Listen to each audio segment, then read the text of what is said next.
Se llamaban también isotálamo antiguamente, ¿verdad? El tálamo.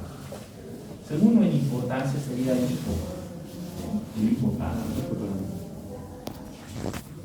Luego vienen ya los demás, ¿no? El epitálamo, el metatálamo y el subtálamo. ¿Ok? Entonces, ya saben, cuando nos hablen de encéfalo, lo primero que piensan dicen estos. Ahora, cada uno de ellos, como ustedes se han podido dar cuenta en la exposición de sus compañeros, tienen algunas características, ¿verdad?, propias. Por ejemplo, el tálamo. Hemos dicho que es la estructura más importante del encéfalo, la más grande. Si ustedes lo ven, como han ido marcando, tal vez lo han podido apreciar ahí, tiene la forma de un huevo de codorniz. Tiene una forma ovoide. No me olviden que son dos tálamos, el del lado derecho y el lado izquierdo, ¿verdad? Y ambos están unidos muchas veces por una estructura que le llaman la comisura intertalámica o adherencia, adhesión intertalámica. No siempre está presente. ¿Okay? No siempre está presente. Se dice que un pequeño porcentaje de la población no presenta esta adherencia o adhesión. ¿Okay? Ahora, el tálamo, ¿no?, es la estructura, es la estación del relevo más importante del sistema nervioso central. Es la estación repetidora, llaman también. ¿Por qué? Porque no se olviden que todas las fibras van a pasar a través del tálamo, de la vía motora, de la vía sensorial, de la vía sensitiva. ¿Ok? Casi todos los sentidos pasan por el tálamo, excepto uno. ¿Cuál no pasa por el tálamo? ¿Quién me dice? ¿Qué sentido no pasa por el tálamo? No, el gusto pasa. ¿No han escuchado la exposición de su compañera? ¿Qué sentido no pasa por el tálamo?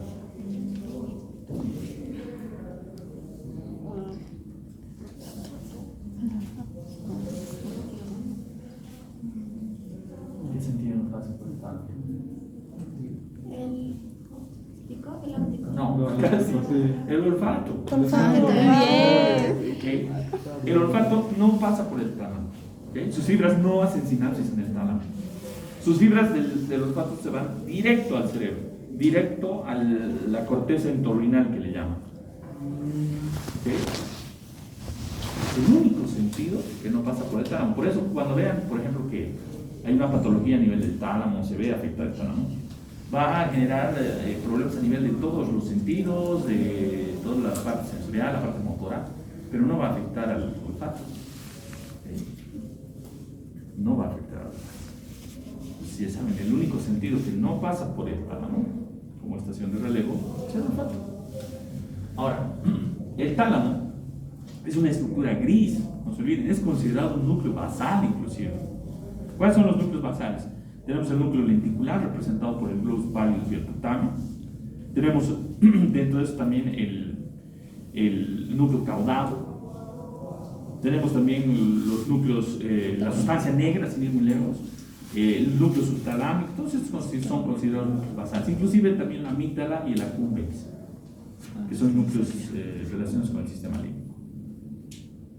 Ahora, el tálamo está formado, si nosotros vemos su estructura así con tinción, van a ver que se pueden ver algunas regiones específicas que forman sus núcleos. Primero vamos a ver también un área que tiene la forma de una Y, que le llaman la lámina medular interna. Esta lámina medular interna es la que va a dividirnos los núcleos del tálamo. Y está formada principalmente por fibras, por sustancia blanca, pero no es solo sustancia blanca. ¿Por qué? Porque en su interior va a tener también pequeños núcleos, que se llaman los núcleos intralaminares. Estos núcleos intralaminares son varios. Uno de los más importantes es uno que ha mencionado su compañera, que es el centromeridiano de Lewis, se llama. Este centromeridiano de Lewis, la mayoría de los núcleos se conectan con la formación reticular. ¿Esto qué implica? Que tienen funciones relacionadas con funciones viscerales autónomas, con el ciclo del sueño, etc. ¿Okay? Con esto, ¿no? Con el estado de conciencia, de vigilia, con eso. Después, esto, como les decía, nos va a separar los grupos nucleares que ustedes sus compañeros ahí de tálamo han expuesto. ¿verdad? Teníamos un grupo nuclear anterior, le llaman los núcleos anteriores, así en general, son varios, pero les llaman en general los núcleos anteriores. Lo que ustedes tienen que saber son sus funciones. El grupo nuclear anterior tiene funciones límbicas. ¿Okay? ¿Qué quiere decir esto? Cuando ustedes escuchen sistema límbico, lo primero que se les tiene que venir a la cabeza son dos cosas: memoria y emoción. ¿Ok? Ya saben, cuando escuchen sistema límbico, lo primero, memoria y emociones. Porque de eso se encarga el sistema límbico, de la memoria y de las emociones.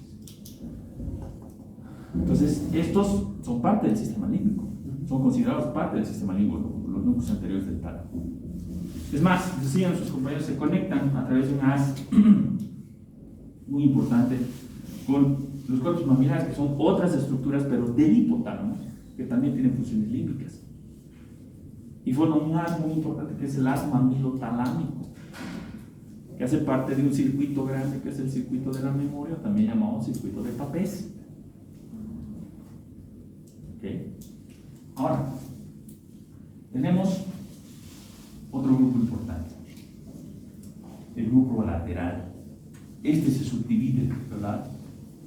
Se va a subdividir en los ventrales, los núcleos ventrales, que son 3, y los núcleos dorsales, que son 2. Los núcleos ventrales, tenemos el ventral anterior, tenemos el ventral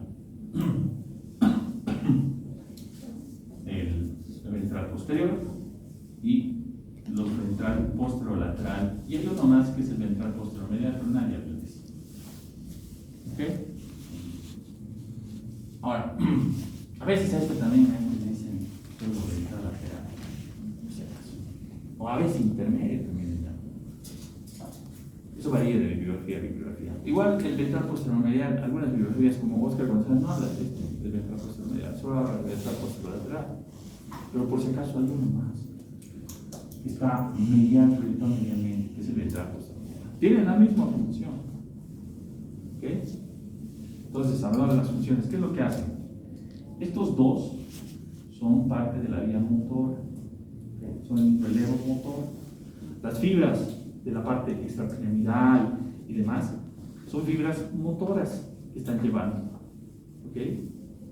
Información que se relaciona con la vía motora piramidal y extrapiramidal principalmente. ¿Okay? O sea, tienen funciones motoras. No, miren, estos dos son motores.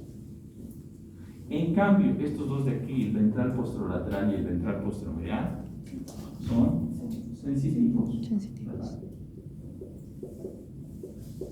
Reciben casi todo el tipo de sensibilidad que ustedes conocen. La sensibilidad, por ejemplo, epicrítica, que le llaman, que es la sensibilidad fin, el tracto discriminativo, pasa por ahí.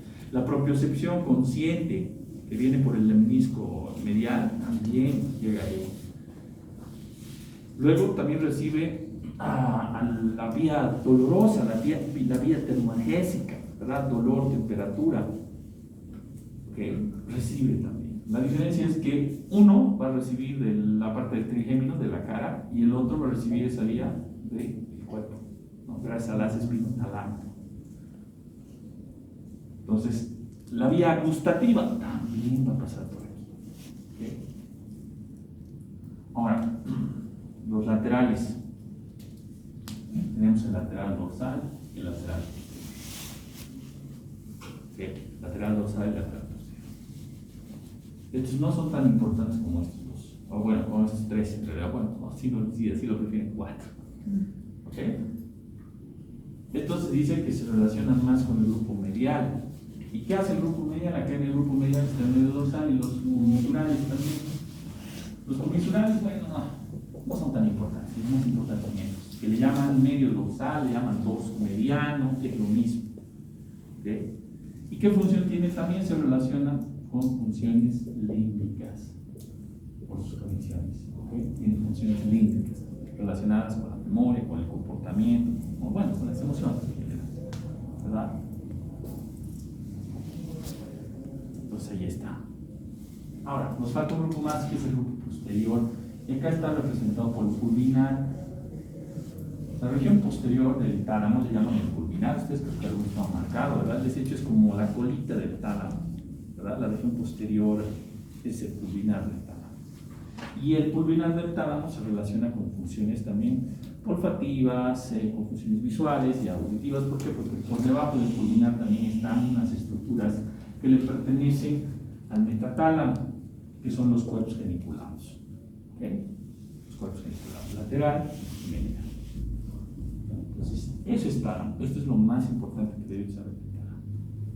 ¿Okay? Eso de las conexiones de aferencia, eferencia, no se van a acordar, ni les sirve. Lo más importante y lo que se tienen que acordar son sus funciones.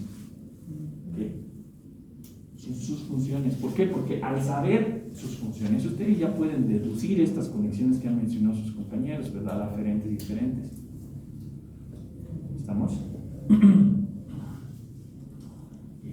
Eso es tálamo. Ahora, tenemos el hipotálamo. El hipotálamo es una estructura que se caracteriza, ¿por qué? Porque si nosotros, por ejemplo, hacemos un corte cervical, ¿no? Como también, por ejemplo, acá, la región del hipotálamo vendría a ser esta porción anterior. Hay una división que divide el diencéfalo en un diencéfalo anterior y posterior. En el diencéfalo anterior estarían dos, el tálamo y el hipotálamo, y en el posterior estarían los demás. Ahora, ¿qué divide el hipotálamo del tálamo? Hay un surco, ¿verdad? En un corte septal se puede ver ese surco, que es el surco hipotalámico. ¿Okay? El surco hipotalámico, que nos va a separar el tálamo de lo que está adelante y hacia abajo, que vendría a ser este sector, que es el hipotálamo. Ahora, el hipotálamo tiene algunas estructuras que lo representan, que ustedes han marcado, que se ven a simple vista, ¿verdad? Como por ejemplo el quiasma óptico. ¿Quién me define qué es el quiasma óptico? El entrecruzamiento para las fibras nerviosas que van a llevar al partenal del óptico. Muy bien. ¿Y más bonito cómo se dirige en terminología médica? La decusación de... La decusación del nervio. Eso de los nervios ópticos. No es más que eso. Y le pertenece al hipotálamo. Luego también, como parte del hipotálamo, vamos a tener lo que es el infundíbulo. Le llaman también el tallo pituitario o hipofisiario, que es la vía de conexión que tiene el hipotálamo con la hipófisis. No se olviden que la hipófisis es una glándula, pero que pues vendría a ser una prolongación del hipotálamo. ¿Okay? Es una glándula que se conecta directamente con el hipotálamo. Por eso ahorita vamos a hablar también de esta glándula. Ahora, ¿qué más? También acá viene la comisura blanca anterior. Es una de las comisuras que tiene el cerebro. Es una comisura, es una estructura que une, ¿verdad? Los dos lados, el lado derecho, los lados izquierdo. El cuerpo calloso que ustedes también han marcado también es una comisura, la más grande, por cierto, que tiene el cerebro. Y luego también están muy importantes sus núcleos, son núcleos, por cierto, porque les llaman también los cuerpos mamilares. ¿Ustedes saben por qué les dicen mamilares? ¿Por qué se llamarán cuerpos mamilares? ¿Se han preguntado? ¿Se han puesto a pensar esto? Si ustedes observan, en algunos especímenes se veían, tiene esta forma, pues. ¿Tiene la forma de qué? De mamilas, de glándulas mamarias, de ahí viene su nombre. Okay, cuerpos mamilares. Ahora, en general está representado por esto, ¿verdad? Acá también podríamos poner, que no tiene tanta importancia, pero bueno, está también, ¿no? El túber, el famoso túber cinerio. Es una pequeña elevación que se encuentra también en este sector entre el tallo hipofisiario y los cuerpos mamilares, que no es más que y representa sobre todo una zona gris, ¿no? Está formada por sustancia gris de la región del piso del tercer ventrículo. ¿Ok? No es más que eso. Ahora, ¿qué tiene de importante el hipotálamo? Pues todas las funciones debido a sus núcleos. A mí se tiene alrededor de 10 núcleos. Cada núcleo tiene una función específica, ¿no? Por ejemplo, los más importantes, Diana, ¿dónde está Diana? A Diana le pregunté qué funciones tenían el supraóptico y el paraventricular. Son dos núcleos muy importantes. ¿Por qué? Porque esos dos núcleos son los que van a secretar una hormona, bueno, dos hormonas en realidad, la oxitocina y la antidiurética, que son dos hormonas que se van a almacenar en la neurohipófisis, debido a que quien las produce es el hipotálamo, pero quien las almacena es la hipófisis. Y ahí muchos estudiantes, ¿no?, cuando llegan a curso superior, se equivocan y les preguntan, ¿quién secreta la oxitocina y la antidiurética? ¿Y saben qué responden? La hipófisis. Y está mal. No es la hipófisis. La hipófisis, la neurohipófisis o hipófisis posterior, solo es un almacén que posteriormente va a liberar las hormonas que han sido producidas en el hipotálamo. ¿Okay? Y ya saben qué núcleos producen, el supraóptico y el paraventricular. Ambos producen las dos hormonas, solo que uno produce más cantidad, por ejemplo, de oxitocina antidiurética que el otro. ¿Okay? Ahora, el cuerpo mamilar o los cuerpos mamilares también son núcleos, ¿verdad? ¿Y qué funciones tenían? ¿Quién escuchaba la exposición de sus compañeros? ¿Qué función tenía el cuerpo mamilar?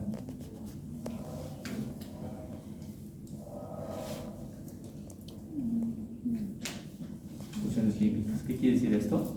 Memoria. Memoria.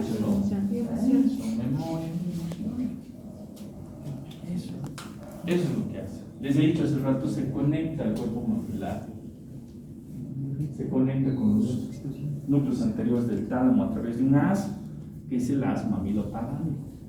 También se va a conectar con otras estructuras inferiores del mesencéfalo, con el techo le llaman, el tegmento. Por eso ese haz es el mamilo tegmentario, y a su vez también hay otro de vuelta, que es el tegmento mamilar. En eso forman un pequeño circuito, que es el circuito de Nautas, que es un circuito pequeño que está dentro de otro grande, que es el circuito de Papez, que es el circuito de la memoria en general. ¿Ok? Ahora, ¿qué más? ¿Qué otras funciones más tiene el hipotálamo? Han visto, sus funciones son muy importantes. Se encarga de la temperatura, regula la temperatura corporal. Se encarga del apetito, de la saciedad, de la sed, ¿sí? De la sed. Se encarga de regular hormonas, como han visto, por la parte neuroendocrina. Después, ¿qué otras funciones más tiene? Tantas funciones que han mencionado sus compañeros. ¿Quién ha escuchado? ¿Qué funciones más tenía el hipotálamo? Emociones, ¿verdad? Y el amor, por ejemplo, el amor es un sentimiento que se genera en el hipotálamo y en otra estructura más, que es la circunvolución del signo. ¿Por qué? Porque estas áreas tienen unos receptores que son específicas a beta-endorfinas. Las beta-endorfinas son estas que nos hacen sentir felices, ¿no? Plenos, que estamos ahí volando en el limbo, ¿no? Eso, ese sentimiento que nosotros le llamamos amor, que es algo subjetivo, es producido por una intoxicación de beta-endorfinas y que se desata en el hipotálamo, ¿verdad? No en el corazón. Por eso cuando les digan a su chico te quiero con todo mi corazón, le están mintiendo, porque tienen que decir te quiero con todo hipotálamo, porque es ahí donde se genera ese sentimiento, no en el corazón. El corazón solo sirve para bombear sangre, no para generar sentimientos. ¿Ok? Ahora, les decía, es muy importante hablar de lo que es el eje hipotálamo hipoficiario, se llama, que es esa conexión que se va a dar a través del tallo hipoficiario. Nos observamos. Creo que está reviviendo. Has hecho, si nosotros observamos la glándula hipófisis, va a tener más o menos esta forma, si la vemos de lado. Y la glándula hipófisis va a tener una porción posterior que le llaman la neurohipófisis o hipófisis posterior.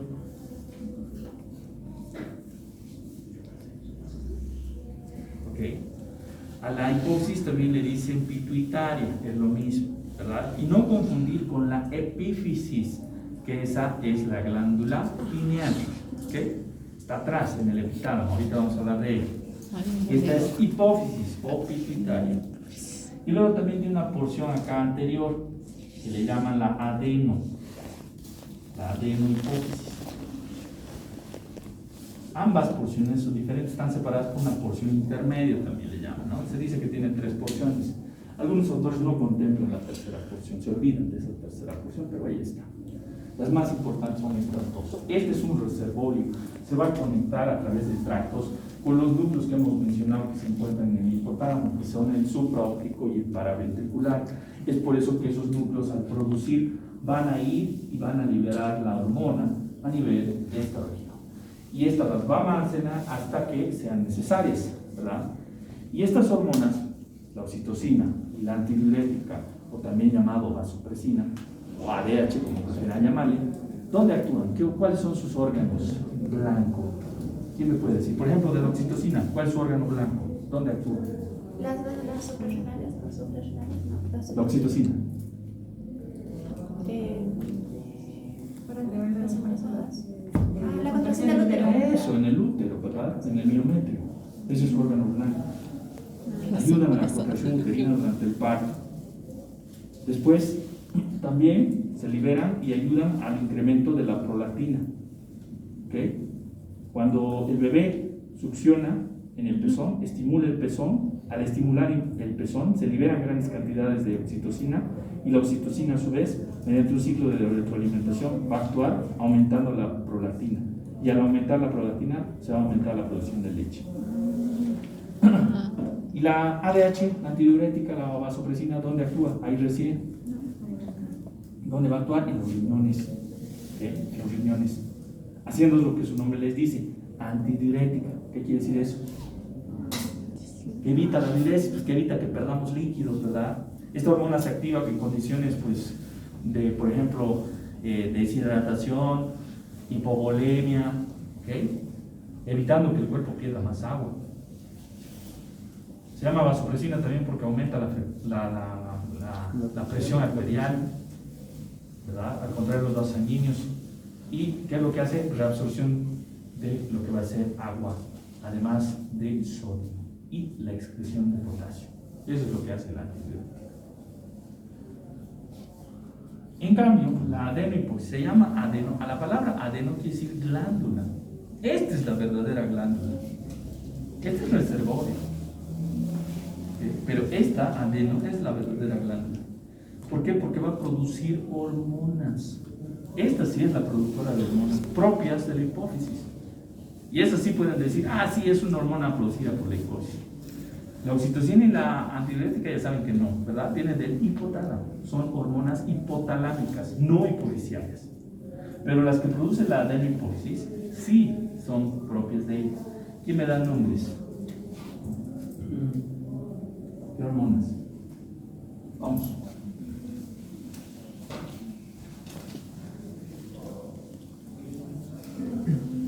Ilumínenme con su sapiencia, vamos. Las hormonas de la felicidad, la serotonina, puede ser una de la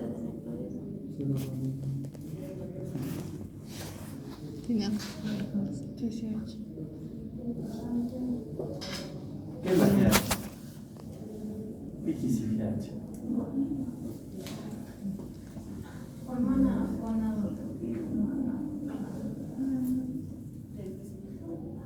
Eso, la hormona de crecimiento, la famosa somatotropina, también llamada GH. Esto está en inglés, por si acaso, las siglas GH están en inglés, quiere decir growth hormone, hormona de crecimiento. ¿Cuál es su órgano blanco? ¿Dónde actúa? Principalmente. Porque, por cierto, a la hormona de crecimiento le dicen la hormona de la eterna juventud, ¿sabían? Porque actúa en varias posiciones, revitalizándolas, rejuveneciéndolas. ¿Pero dónde actúa principalmente?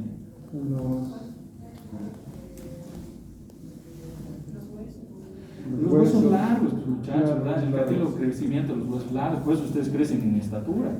Bueno, algunos, ¿no? Ay. En general. El TSH también, ¿no? Disculpe, según el libro de González, en los núcleos hipotalámicos posteriores, en el núcleo arqueado dice que controla la prolactina Sí. y la hormona de crecimiento a través de la adenohipófisis. Eso no haría que esas hormonas sean las hormonas adenohipófisis. Las controla, ¿qué quiere decir? Que aumenta su producción. Hay unas hormonas que son las liberadoras, se llaman, que producen justamente ese núcleo. Estas generalmente vienen con una R adelante, así, RGH. ¿Qué quiere decir esto? En inglés, release es liberar, ¿verdad? Entonces son las liberadoras de hormona de crecimiento. Igual hay la liberadora de prolactina, hay la liberadora de la ACTH. ¿Se entiende? Y eso es lo que hacen, de esa manera las controlan. Y también ustedes van a ver que hay otras hormonas inhibitorias de estas, ¿ok? Para controlarlas también. Pero, ¿quién produce la AGH? Esta, no se olviden, la de glucosa. ¿Okay? ¿Dónde actúan? En los huesos largos principalmente, pero también va a actuar en la musculatura, aumenta la musculatura, en los cartílagos, en los ligamentos, los fortalece. Por eso, algunos deportistas utilizan los hormonas de crecimiento como esteroide anabólico, ¿sabían? Sí. Sin ir muy lejos, les gusta la lucha libre, Batista, ¿no? El actor, bueno, que ahora es actor también, ¿no? Batista, Dave Bautista, como lo conocen también, él utilizaba, era un ávido,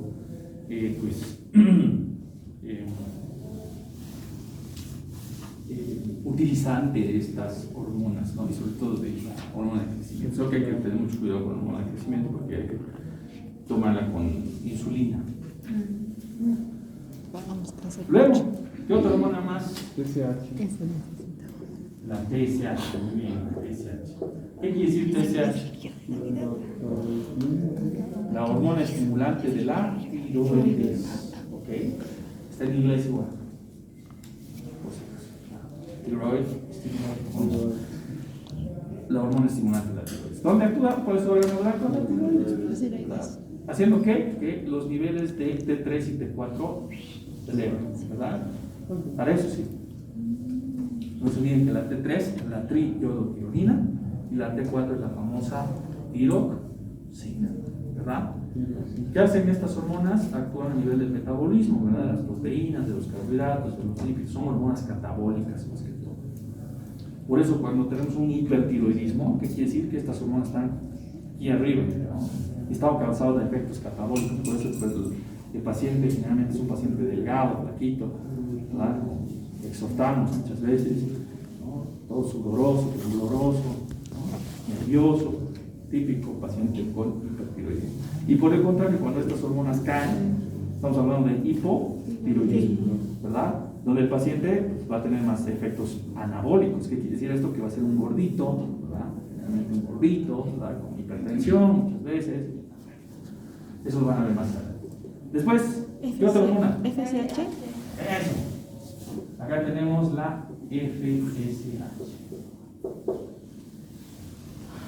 Y otra más que va junto con esta, la LH, la luteinizante, ¿verdad?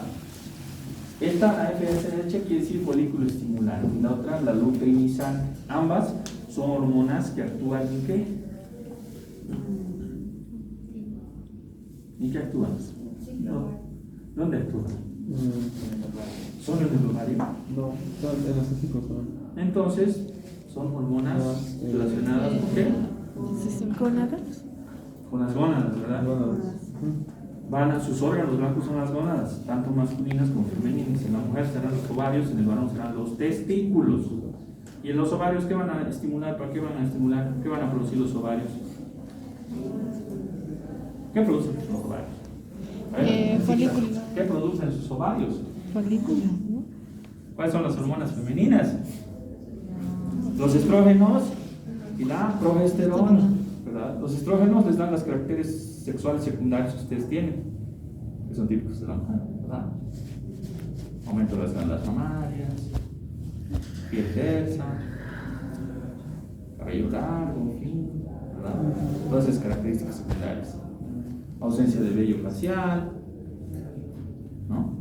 Y la progesterona, como su nombre los dice, progesterona, en favor de la gestación. Para eso sí.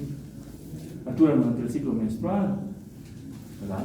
Para favorecer la gestación. Si es que se da, si no se da, el ciclo menstrual sigue su curso, ¿verdad? Porque siga.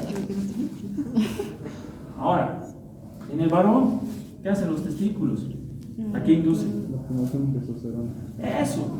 Otro hormona también importante del varón, principalmente la testosterona, ¿verdad? ¿Y qué hace la testosterona en el varón? Le da también sus caracteres secundarios, ¿verdad? Voz gruesa, mayor masa muscular, por eso es que lo utilizan también como esteroide anabólico, ¿verdad?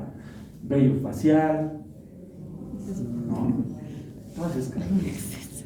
Por eso, las mujercitas, no sé si hay alguien que practique aquí fitness, turismo, que toman esteroides anabólicos a base de testosterona, tienen que tener cuidado, porque van a tener características masculinas, ¿no? Por los efectos androgenizantes de la testosterona. En la mujer que hace la testosterona, perfila la mandíbula, le da esa mandíbula cuadrada que es característica del varón, la voz se lo hace así, culo así de fea. Después, vello facial, vello en los miembros, ¿verdad? Va a tener bigote, barba, toda la pobre. Y el nivel de los genitales aumenta el tamaño del clítoris, por cierto. El clítoris puede crecer tanto que puede parecer un micropene. Todo eso a causa de la testosterona. Ustedes practican fitness, tienen consumir esteroides anabólicos que no sean androgenizantes, que solo sean anabolizantes. O sea, aléjense de la testosterona y de las formas exógenas de la testosterona. Bien. Después, ¿qué otra hormona más produce la prolactina? ¿Verdad? La prolactina. Estas se llaman hormonas gonadotrópicas o gonadotropinas.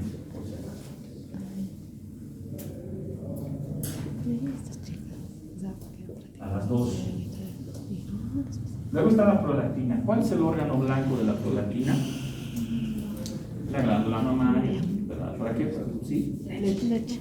Y finalmente la última es la ACTH. La ACTH es la hormona adenocorticotropina o adenocorticotropa, le llaman, ¿verdad?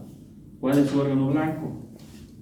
La corteza de las glándulas suprarrenales. ¿Y qué va a producir?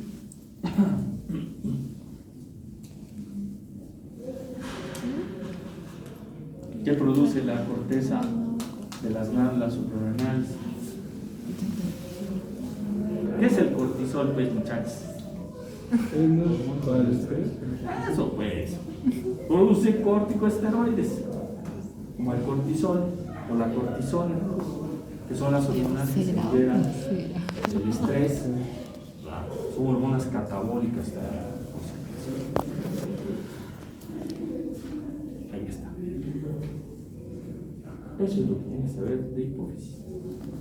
Hay una patología muy común que se da a nivel de esta glándula, que es un tipo de tumor que le llaman el adenoma hipoficiario. ¿Okay? En este adenoma hipoficiario crece de sobremanera la glándula y aumenta la producción de estas hormonas. Y por ejemplo, si aumenta la producción de la hormona de crecimiento, puede llevar una patología antes del cierre de la placa y después del cierre de la placa. ¿A qué patología llevará antes del cierre de la placa de crecimiento? Por ejemplo, los niños. Si la hormona de crecimiento se sigue produciendo así, ¿a qué va a llevar? Ustedes me dirán, razones. Muy bien, gigantismo. Perdón. Muy bien, estoy inspirado de ir a Fernanda. Gigantismo, ¿verdad? Gigantismo. Es una de las causas de gigantismo. Pero ¿y si se ha cerrado la placa de crecimiento en un adulto y la hormona sigue así? ¿Qué va a pasar? ¿Cómo se llama esa patología?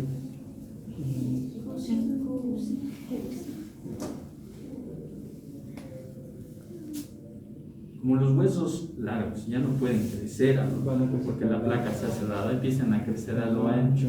Eso se llama acromegalia. ¿Dónde se nota más la acromegalia? En los huesos de la cara y de los miembros, ¿verdad? De las manos y de las palmas, de las plantas de los pies. Se van a ver anchos. La cara tiene una cara así masiva. Los malares principalmente, la mandíbula crece. ¿Conocen Shrek? Sí. Es inspirado en un paciente que tenía acromegalia. Para que se den cuenta. Bien. Ahora, lo mismo. ¿Qué va a pasar si se dan, o mejor dicho, por el contrario, pónganse que esa persona ha tenido una lesión a nivel de la glándula hipófisis, su glándula hipófisis deja de producir hormona de crecimiento. Enanismo. Exacto. Va a llevar a enanismo. ¿verdad? Especialmente considerando el cierre de la placa, enanismo. Pero ojo, es un enanismo de tipo endocrino. No confundir con el enanismo congénito, que quizás ustedes ya han visto en embriología, que es la condroplasia, que es el tipo más frecuente de enanismo. ¿No? El típico enanito que ustedes ven en la calle, ¿no? Con la cabeza muy grande, los miembros muy cortos y a veces con problemas también, ¿verdad? Eso es diferente. En este caso, el enanismo, ¿cómo se va a ver? Como es un enanismo endocrino, la personita va a estar, pues obviamente, Va a parecer lo mismo. es medio la palabra, compensar, ¿verdad? La cabeza, los miembros van a estar en relación. Sí, va a parecer un niño Un técnicamente. niño, exacto. No es una deformidad como es el anillo. Exacto. No va a tener problemas a nivel de las articulaciones, cosa que tienen en la condroplasia. ¿Okay? La cabeza va a estar en relación con los pies. ¿Okay? No va a ser tan desproporcionada como lo que pasa en la condroplasia. Y justo estos tipos de enanismo llevan a lo que son las personas más pequeñas del mundo, ¿no? Estas que salen generalmente en los libros Record Guinness, no sé si los han visto también.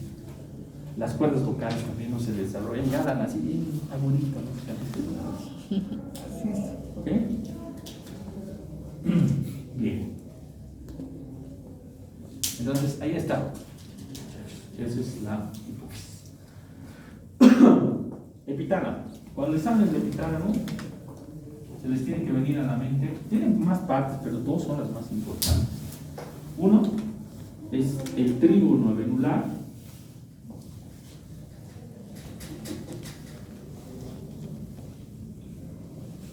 O la avénula, como le llaman. Y otro, ya está acabando. Y otro vendría a ser el cuerpo pineal o glándula pineal, también llamada epífisis. ¿Ok? Estos dos son los que más representan al epitálamo. La vénula, ¿qué función tiene? Sí, se dice que tiene funciones límbicas y también relacionadas con el olfato.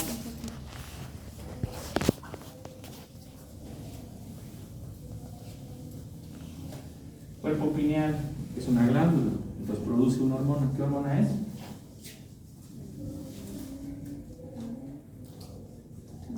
La famosa melatonina. No confundir con melanina. Ese es un pigmento, ¿verdad? Sí. El pigmento que le da el color a nuestra piel. Mientras más melanina tenemos, son más negritos. Menos melanina tenemos, son más blanquitos, ¿no?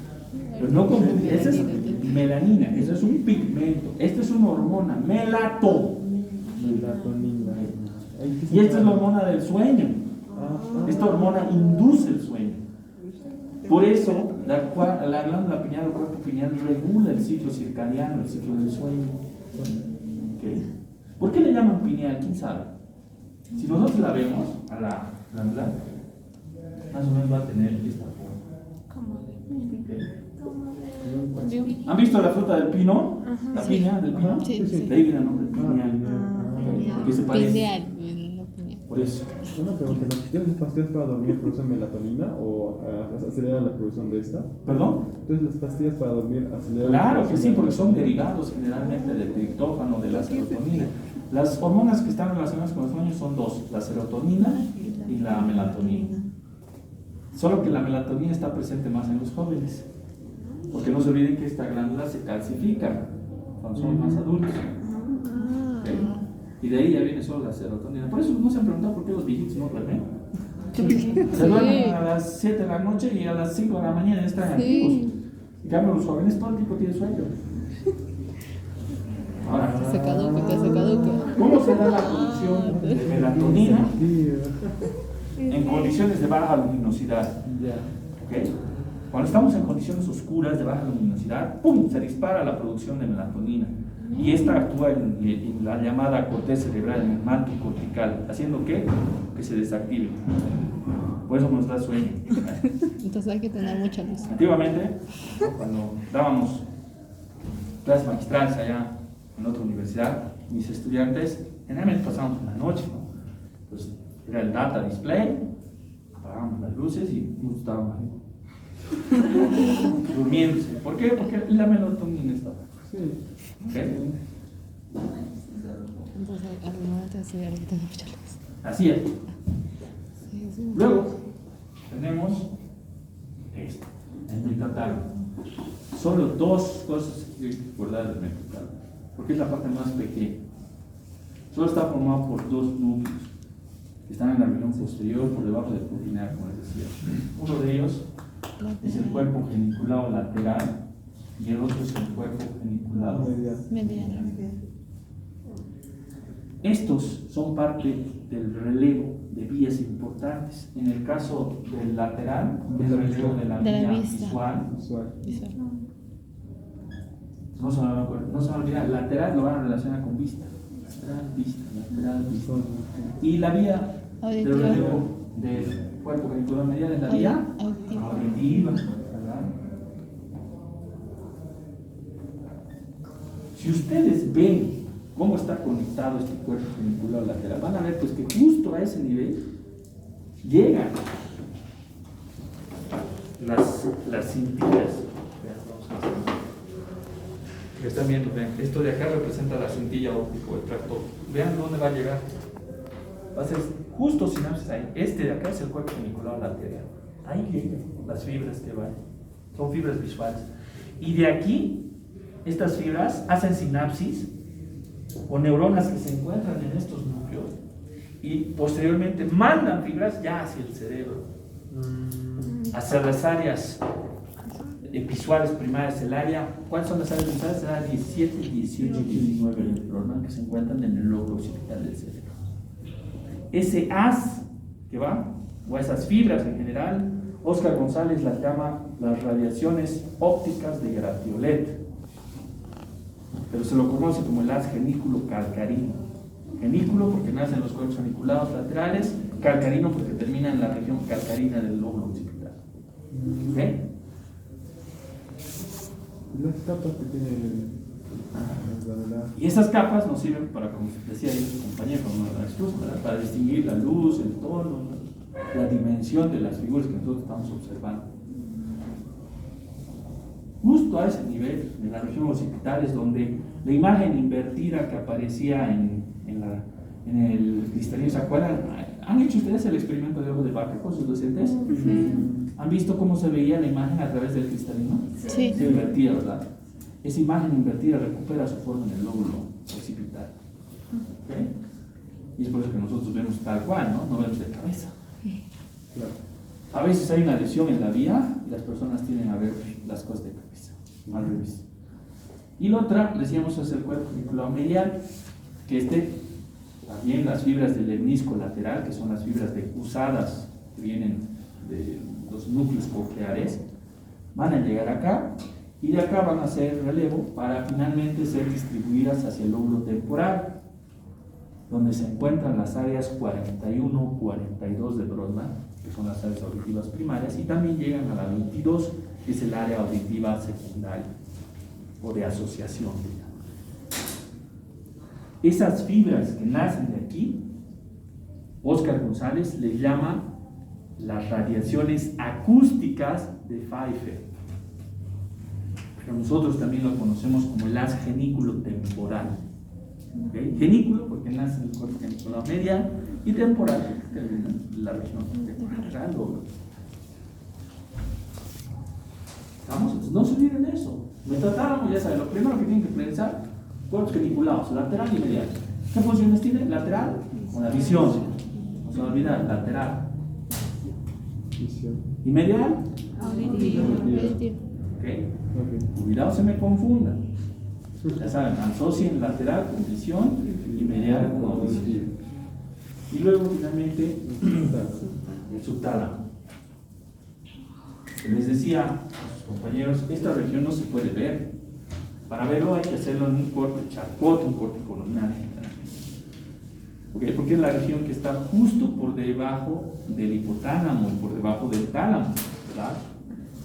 Esta es una región que contempla, tiene sustancia gris y tiene sustancia blanca. La sustancia gris está representada por dos estructuras. Uno es el núcleo, los núcleos subtalámicos. Bueno, ya no, si no, lo botaremos. El núcleo subtalámico. Y el otro no es un núcleo, es una zona, en realidad es una zona, es la zona inserta. ¿Ok?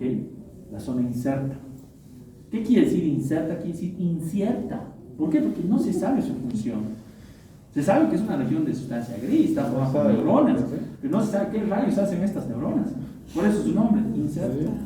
Y es una región que se encuentra entre los campos H de Forel, que representan a la sustancia blanca. Ahora, la pregunta de millón, ¿quién me responde? ¿Qué función tiene el núcleo subtalámico? No me digan sus conexiones, no, su función. ¿Qué función tiene el núcleo subtalámico? Tiene la misma función que el globus pallidus, que el glutamen, que la sustancia negra, que el núcleo rojo. ¿Qué función tenía? ¿Se acuerdan? Es un... Nadie.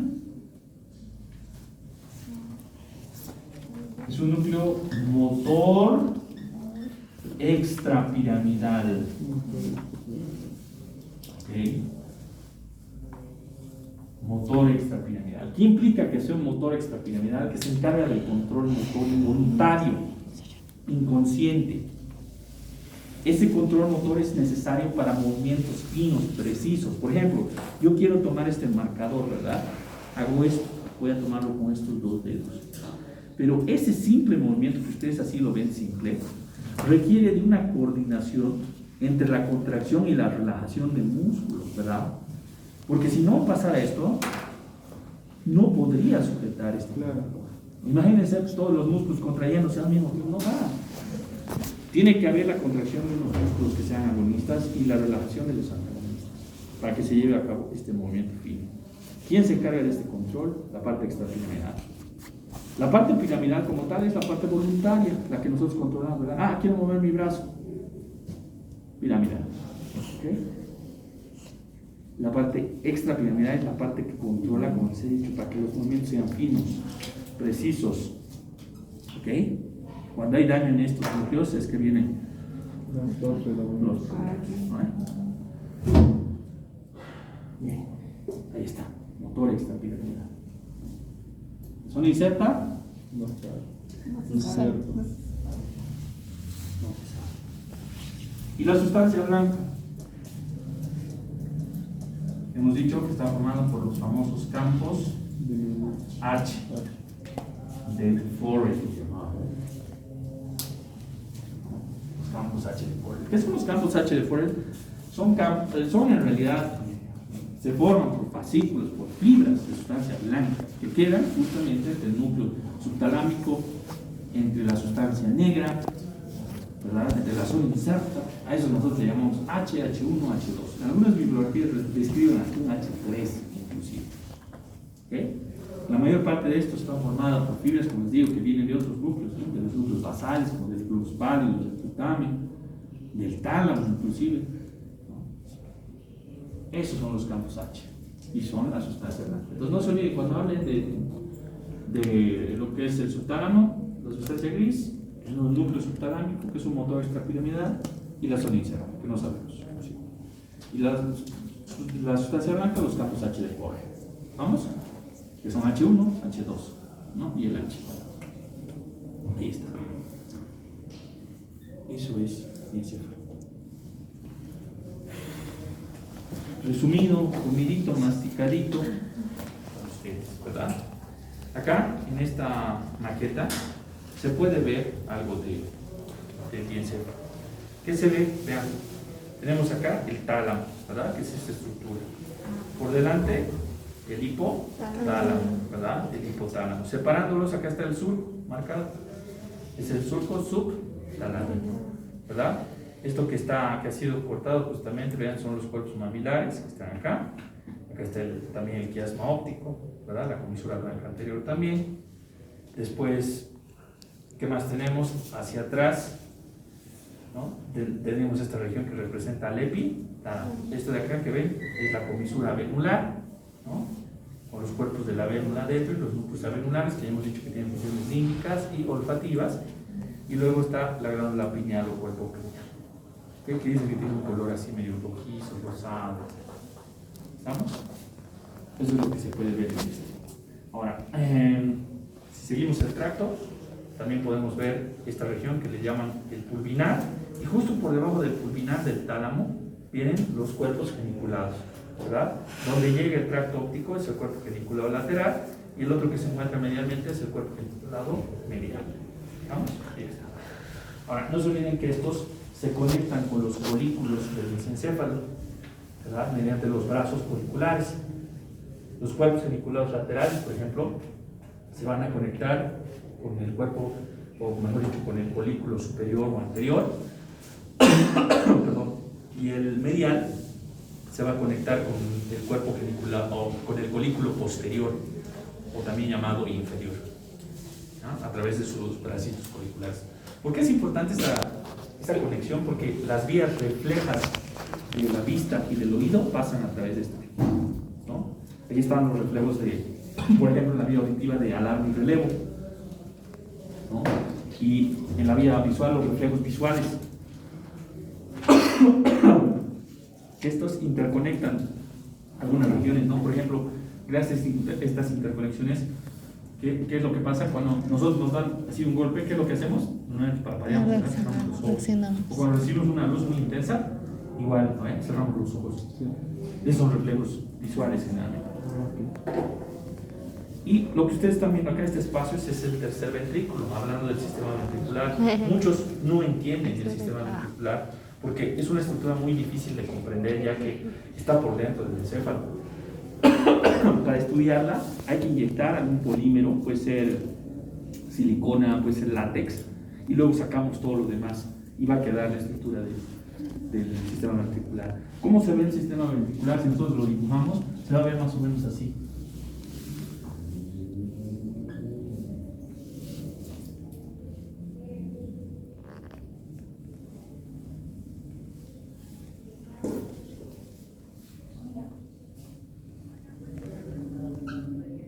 Va a tener esta forma más o menos.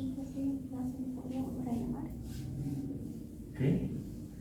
Esto que están viendo acá arriba, que parecen unos cuernos, acá lo podemos ver, estos espacios, representan todo el ventrículo lateral. Los ventrículos laterales, no se olviden, son dos, derecho e izquierdo, son considerados el primer y segundo ventrículo. Por eso que algunos me preguntaban, doctor, si este es el tercer ventrículo, ¿dónde está el primero y el segundo? El primero y el segundo son los ventrículos laterales, ¿ok? Derecho e izquierdo. Son los más grandes. Están representados por astas o cuernos. Las que se van hacia adelante, que podemos apreciarlas acá, son las astas anteriores o frontales, se llaman, porque están dentro del lóbulo frontal. Las que se van lateralmente hacia el lóbulo temporal, que están viendo acá, son las astas temporales. Y las que se van hacia atrás, estas de acá, son las astas occipitales o posteriores, que están viendo acá. ¿Ok? Tiene tres astas. Ahora, este, que es el más grande, va a caracterizarse, ¿por qué? Porque está dividido, separado los ventrículos laterales por una estructura que es el septum pellucidum, se llama. Es una membranita que nos va a separar los dos hemisferios y nos va a separar sobre todo los dos ventrículos. La única comunicación que tiene el ventrículo lateral con el tercer ventrículo se lo va a dar a través de un pequeño foramen, un pequeño agujero, que se encuentra justo por delante del pilar del fornix, entre el tálamo y el pilar anterior del fornix, que se conoce como el agujero interventricular o del mono. A través de ese va a permitir el paso del líquido cefalorraquídeo de acá hacia el tercer ventrículo. El tercer ventrículo es todo esto que estoy mostrando, todo este espacio que ustedes ven acá. Este tiene estos que son los que están representando a los plexos coroideos. Cada uno de estos espacios, de estos ventrículos, tiene estas estructuras que son como vasos modificados, que se llaman plexos coroideos. ¿Por qué son importantes los plexos coroideos? Porque son los que producen el líquido cefalorraquídeo, ya que ellos tienen unas células que son las células ependimarias o ependimocitos, producto de este líquido. ¿Okay? Cada uno de ellos tiene, esto como pueden ver acá está, Este es el plexo corridorio que va por encima del tálamo, junto con la tenia talámica y la vena talamoestriada que está representada por esto. Acá abajo también tenemos el tercer ventrículo, ¿no? Que pasa justo a través del agujero del mono. Entonces, el líquido que es producido por estos va a ir de los ventrículos laterales hacia el tercer ventrículo. Y el tercer ventrículo, no se olviden, está formado, las paredes laterales están formadas por el tálamo. El piso lo va a dar el tubo cinereum, esas regiones, ¿verdad?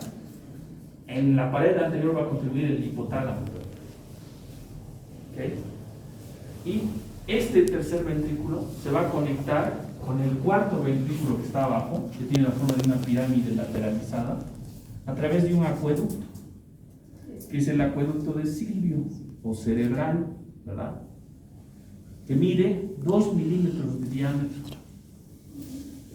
Muchas veces se puede cerrar, se obstruye y genera hidrocefalia por la acumulación de líquido cefalorraquídeo, ¿verdad? El cuarto ventrículo, ya hemos estudiado la anterior gestión, donde hemos dicho que el cuarto ventrículo está formado por un piso que se lo da la pared posterior del puente y la pared posterior del bulbo, y un techo que está formado por los velos medulares superior e inferior del cerebelo. ¿Okay? Y sus paredes laterales las forman los pedúnculos cerebelosos. Entonces, el líquido pasa de acá, acá, finalmente acá, y de acá se va a distribuir al espacio subaracnoideo hacia, o gracias, mejor dicho, a 3 orificios. Uno, que conecta con el conducto central o pendimario de la médula espinal, que es el agujero de Krauss. Otros laterales y uno posterior, que son los agujeros de Magelli y de Luschka, que van a conectar ya con todo lo que es el espacio subaracnoideo, ¿no? De esa manera se va a dar.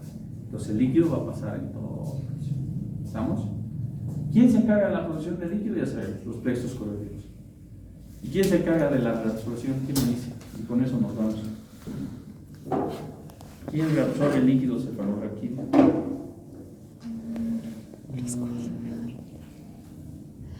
¿Se acuerdan del primer semestre donde han visto en bóveda las fositas granulares de Pacchioni?